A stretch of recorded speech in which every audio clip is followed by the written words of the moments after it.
18 minutes past 11 in the evening.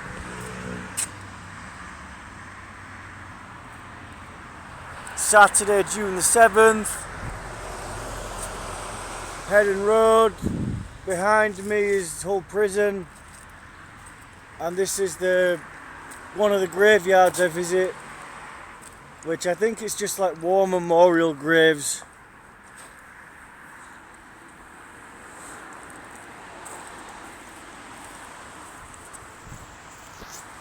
So obviously approaching midnight and visiting a graveyard.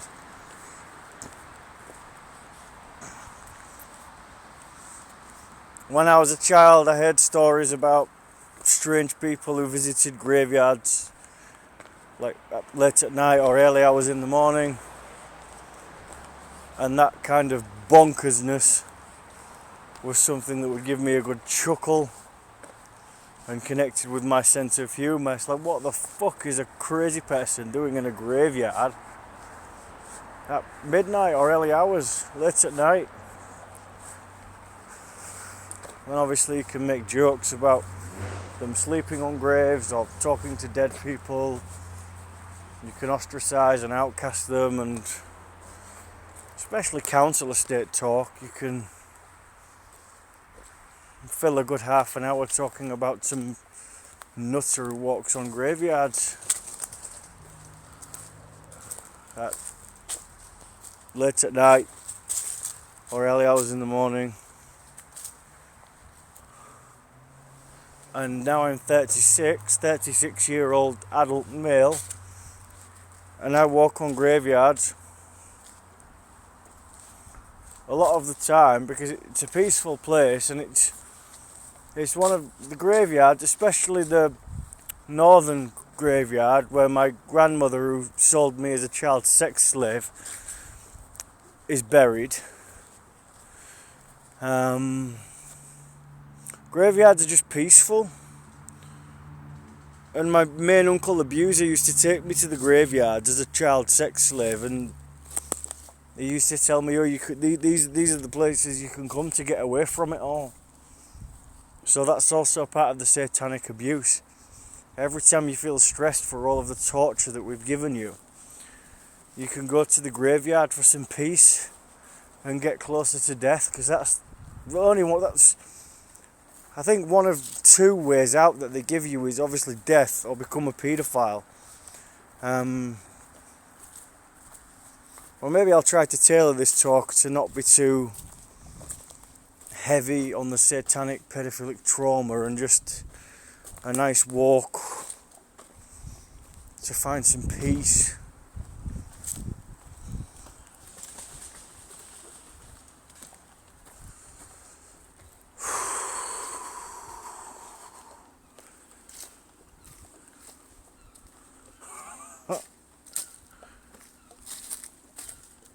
I think boundaries are really important, but when you've lost your shit, so to speak, which is an appropriate term for a boundary I'm putting in place in this location, I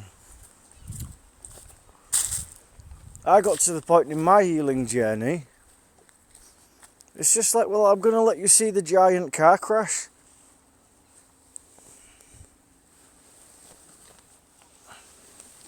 Because I have so much pain, it's such a miracle that I'm alive. It's going to be another miracle if I stay alive and fucking beat this system. So I'm just gonna... I'll make people feel uncomfortable. Not too voyeuristically, but just to show some of my experience.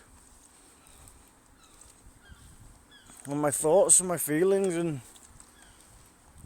as I've said previously, structures in society are important. The criminal justice system, the healthcare sector,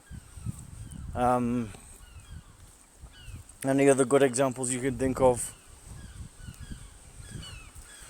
These structures that we have in place to help humans, and sometimes to tick boxes and organise people, organise society.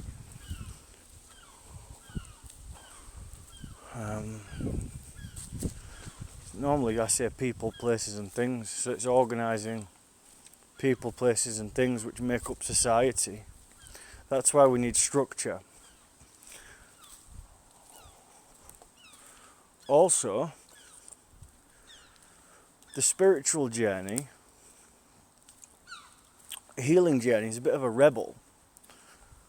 And it blows up all of the fucking structures. Or your connection with them, perception of them, hopefully to allow you to reconnect with them in a more balanced way, or a less attached way with a better understanding. Because when you go deep into a spiritual healing process, a spiritual awakening, you see so much about society, so much about yourself, the people you're connected to, trauma. And then when you emerge, I think you're able to shrink the chaos of it to be able to reconnect with society more whole and healed. And I'm with Cypher at the moment, who supports Psychosis. And I often say to them that my experience, or I believe, which I always use the term I believe, I think that's another indoctrinated term from the network I survived to make me sound uncredible. And I also like vagueness, and I like to leave room for doubt, because that just helps me feel safe.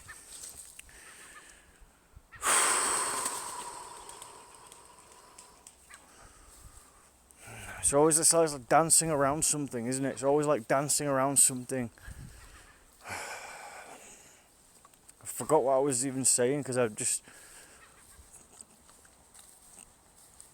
juggling words and like trying not to fall into holes, and it's difficult. But I believe a spiritual awakening, and from the various books and podcasts I've listened to, I normally listen to audio books, and like teachers I've listened to on YouTube, there's a lot of similarities between psychosis and a spiritual awakening, a deep spiritual unfolding, a deep spiritual healing process. And there's a teacher called Nicky Sutton, that's Nicky, and surname Sutton, and she has a book called Consciousness Rising. That's Consciousness Rising, which I have on Audible, and she talks about the similarities between a spiritual awakening and sort of psychosis episodes. And I'm only an expert on my experience, and I have the courage to be a student and a teacher in life, to humble myself, to receive support and feel vulnerable, especially when I've been through a deep spiritual healing process and I'm in the care, not clutches, in the care of Cypher, who supports Psychosis. So within my deep spiritual healing journey, there's a possibility that some of my journey qualifies as a psychosis experience, alongside the spiritual healing journey, or as part of the spiritual healing journey. It's just such a deep void of hell.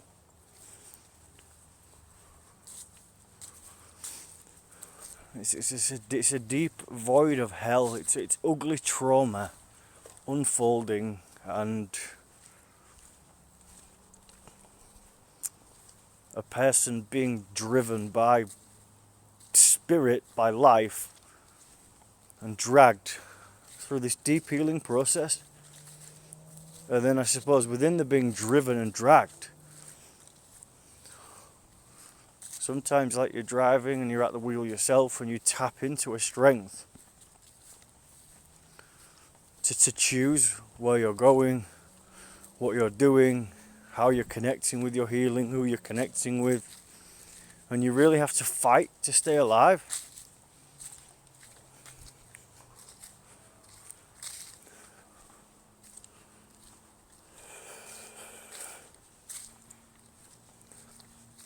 And when people have so much trauma and they're angry and they feel misunderstood,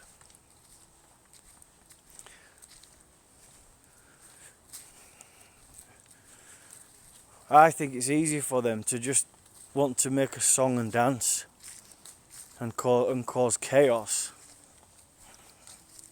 to be heard. And from my perspective, like, I've fought so much to be understood with the videos I've released, with my contact with Humberside Police, with the Blue Door, which is an independent sexual violence advisor, with Miranda House after being arrested and spending a night in cells at Clough Road Police Station, being on a 136 and then being referred to home-based treatment, being a regular caller of Safeline. I tried to call them once a week because that's what they give survivors. They say you can call once a week for, I think it's 45 minutes.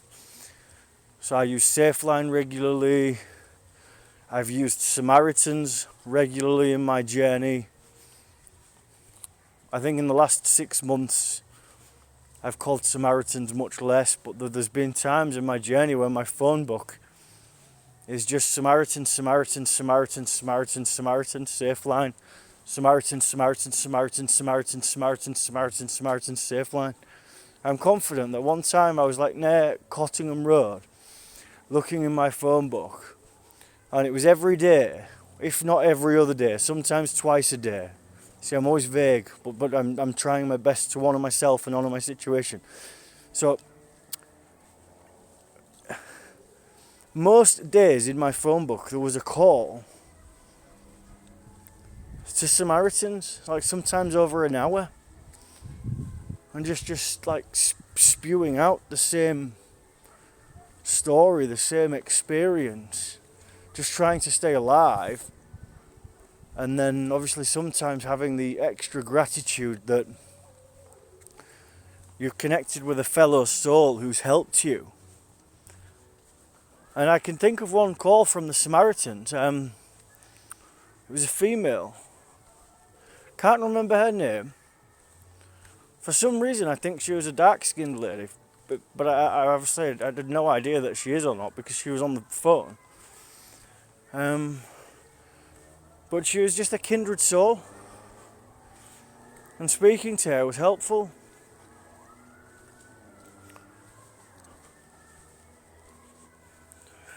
It's different. I also called NAPAC. And then they asked me to stop calling. They also support survivors. And I honoured the request. And I was just in such an icky space with my intrusive thoughts and my trauma history with my family, especially the family who have children who I've separated from.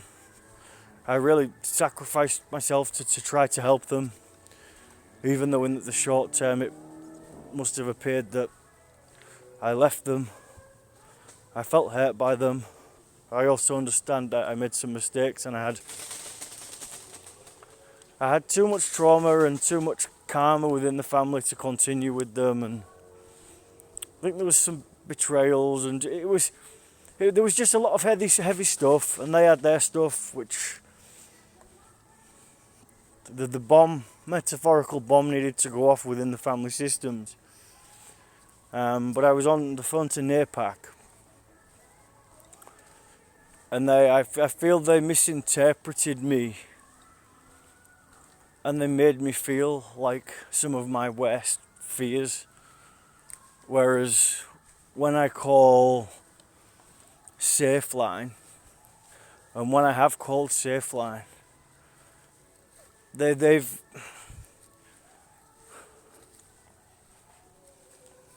see, I don't want to say mostly,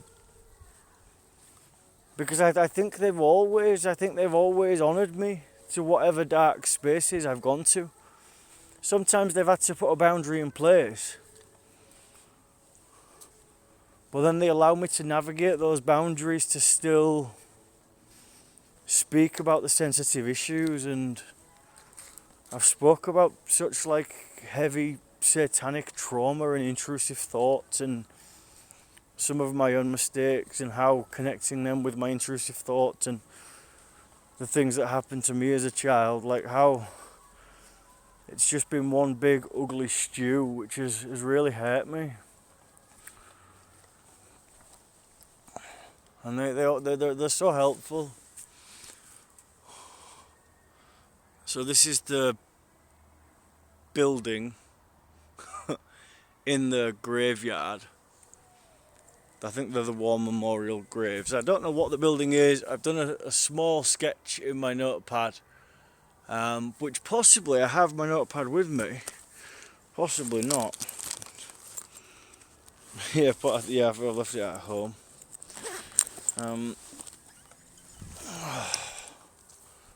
I posted a Vinted order tonight. If we've not approached midnight, another £3.50.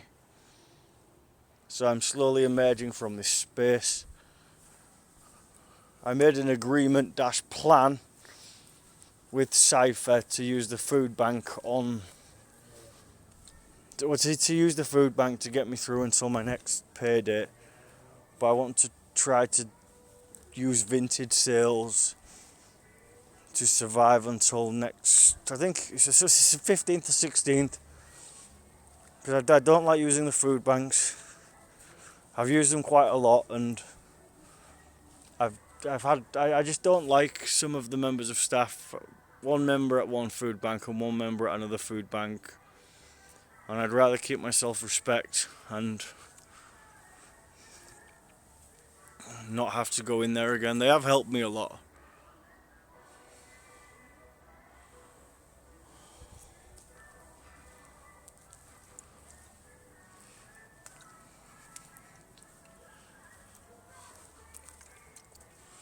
Well, I think one of the fears I had, or one of the understandings I had when I went into this big spiritual void of healing, is that you have to face all of the oppression of society, friends and family, colleagues, and I think most people become former people in your life if they don't come back or you don't reconnect with them. But I was just connecting with an understanding, like I suppose Jim Carrey, one of my idols, one of my heroes. I'm not this character that I've been playing. And I'm fed up of shrinking myself through fear and through how other people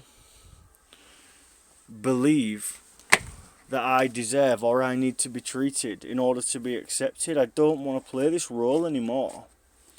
Because I have a powerful spirit, I have a powerful heart, and I can break through all of the chains, even if it means rejection or like being harmed physically. And I think when people wake up to who they are and to their trauma and their life, then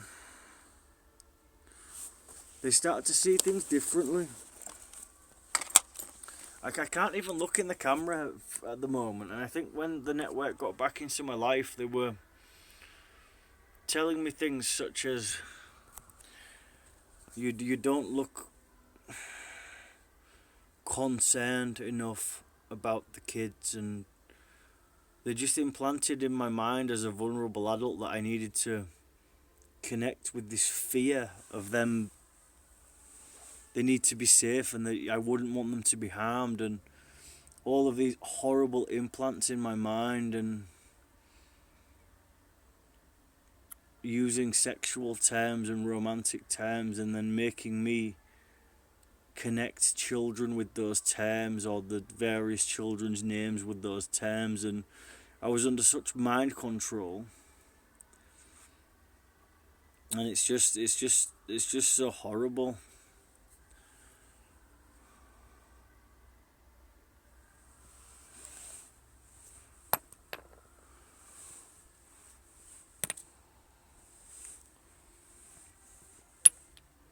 So I'll probably draw this talk to a close.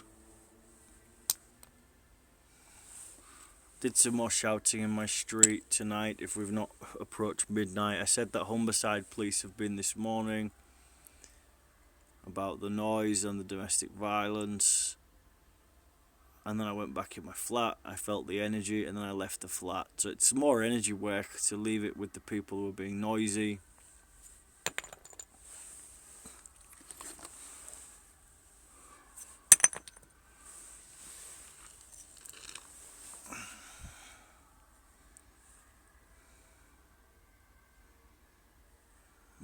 There's more to my story with my neighbours, and I've engaged with my shadow a little bit by battling with them. I suppose I engage with my shadow quite a lot in life. Not too much, because I'm conscious of,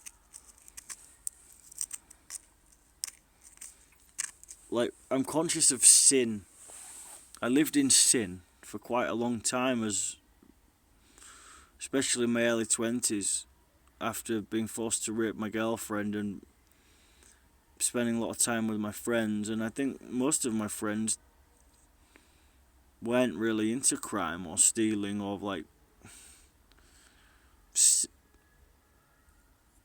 a higher level of sin. But I came from a family who taught me to steal and had such hateful messages around sex and sexual energy, and it was more what they did to me and how normal that was for them that lived in me. So obviously I made lots of mistakes in my life. And I found some peace with Rebecca and what I believe to be love, and we had each other, and I think I had a nice kitchen, and people would just compliment me on various things, and my friends would support me. And I think one of the ins that they had is my mum asked for a goo dessert pot from our kitchen, because they only need one piece of information. And I think Rebecca noticed that it had been missing, and obviously like goo desserts, you can use those pots to I don't smoke, I've never been a proper smoker. Obviously I smoke cannabis, but I'm not a smoker. It's just not me. But you can use those goo pots for just, I don't know, just having beans in or storing random buttons, and they're good or candle holders. And then I think my mum, vague memory, but she asked for one, and then Rebecca had noticed it had gone from our kitchen, and then they were in, and I could just see the look on Rebecca's face at various times, like when they got the wardrobe into our home, which was a very posh, expensive wardrobe from House of Fraser, and I was always guilted into how nice it was. But it was broken. One of the drawers was broken, so it was always a symbol of how broken I was. And they got in. They got in by taking things, by putting the bed in, and Neil was in, and then obviously he changed the locks and everything after the rape. And I'm just talking about fucking old stuff, but I've just been so angry because I've woke up to the fact that I've been so badly tortured, and I came from an evil family who were part of a paedophile network, and I've not had direct contact about my trauma with the police for a long time. Obviously they came this morning about my neighbours, but I just didn't speak to them. I was just glad they were here and said bye. That was the energy work. It was more powerful than being a victim with them. Oh, hi. Nice to see 2 police officers this morning. You don't want to talk to us? No. I'm in 19, they're in 18. Have a nice day. Bye.